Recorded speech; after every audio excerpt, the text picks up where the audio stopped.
There is a conservative bias in earthly existence that seeks to preserve established ways of life as a means of providing an element of stability. This principle helps to avoid the chaotic implications of unrestricted change, thereby providing a basis and a certain amount of certainty. This conservative bias is enshrined in the functional methodology of each being, as well as in the very formation of physical matter and the relation of the elements of matter to one another at the atomic level. In living beings, it is distilled out both as the functional organization of the being, but also in higher level activities governed by instinct and habit. It is enshrined in the laws of motion, such that a body at rest tends to stay at rest, and thus an input of energy is required to set anything in motion.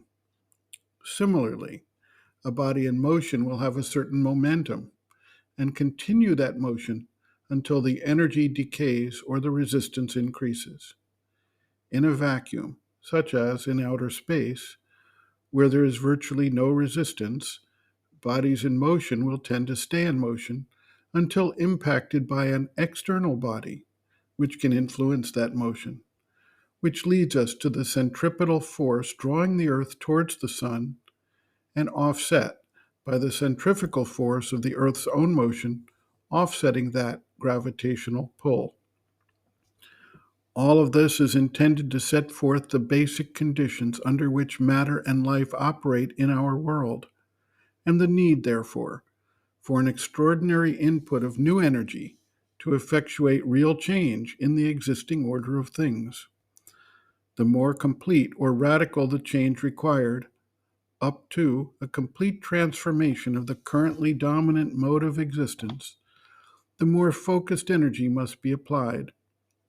This is essentially an operation of a conservative principle maintaining a balance of the status quo, and a progressive force which attempts to bring about change, progress, transformation, however it may be viewed or described. We see with the evolution of consciousness that each succeeding principle brings with it new powers that impact the formerly evolved principles and which operate under different rules of action.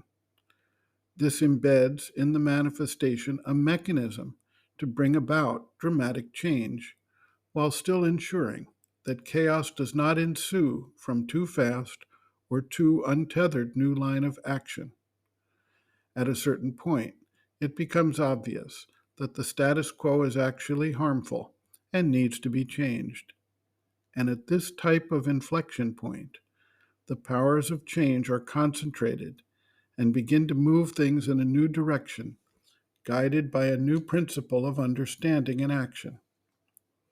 In the current world situation, we see a status quo that is literally destroying life on the planet through what scientists are calling the sixth planetary die-off of species. We are beset by overuse of resources, excess of waste and pollution, and increasing levels of toxicity in the air, the land, and the water, and by an unprecedented human impact on climate change, which is having catastrophic effect on all life on the planet. In this circumstance, the conservative principle is acting as an obstruction to the needed change, while at the same time, a next principle of consciousness, termed by Sri Aurobindo the supramental consciousness, is bringing with it new powers to move the change process along.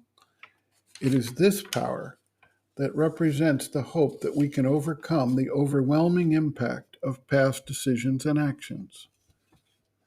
The mother notes, quote, "There is a consciousness in the cells. It is what we call the body consciousness, and it is wholly bound up with the body. This consciousness has much difficulty in changing because it is under the influence of the collective suggestion which is absolutely opposed to the transformation. So one has to struggle with this collective suggestion. not only with the collective suggestion of the present, but with the collective suggestion which belongs to the earth consciousness as a whole, the terrestrial human consciousness, which goes back to the earliest formation of man. That has to be overcome before the cells can be spontaneously aware of the truth, of the eternity of matter. Of course, until now, those who have achieved this conscious transformation, who are aware of the eternal and infinite life within themselves, in the depths of their being, must, in order to preserve this consciousness, constantly refer back to their inner experience, return to their inner contemplation, live in a sort of more or less constant meditation. And when they come out of meditation, their outer nature is pretty much what it was before, and their way of thinking and reacting is not very different, unless they give up action altogether.